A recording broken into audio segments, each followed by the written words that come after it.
Welcome back. A property manager in South Phoenix is calling the murder of one of his tenants preventable. On October 14th, Phoenix police say 32-year-old Rashad Johnson was shot multiple times in his own apartment.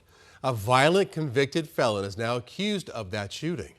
12 News journalist Sean Rice is learning more about what led up to the double shooting last week. In the early morning hours, Phoenix police used force to breach this home along Sunland Avenue in South Phoenix. Court documents call this home vacant, where two people were known to be living unlawfully. They were being nice to them, but then after that, they were told they weren't allowed at the property. Nico Bird runs the property across the street. He says his tenants would, on occasion, allow the unhoused people to use their shower.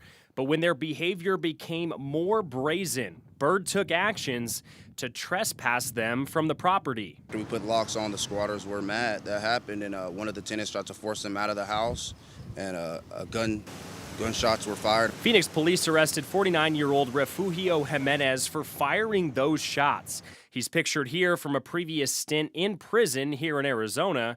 Witnesses told police Jimenez shot Johnson after he told his friends they could not be on the property. Another female tenant was shot in the face and luckily survived. They feel like their housing situation was a lot better 6 months ago, and a lot of them didn't understand why until a lot of the homeless population came over here and the squatters came. Bird is expressing his frustration over just how easy it was for squatters to hole up in a house near his property and then target his tenants with violence. And when he felt like something didn't go his way, he did what he wanted to do.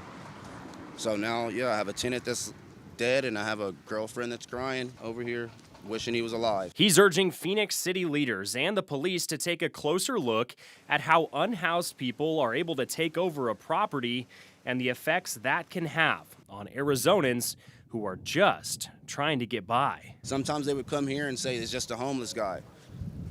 Sometimes that homeless guy is the guy that's going to do the crime, That was Sean Rice reporting.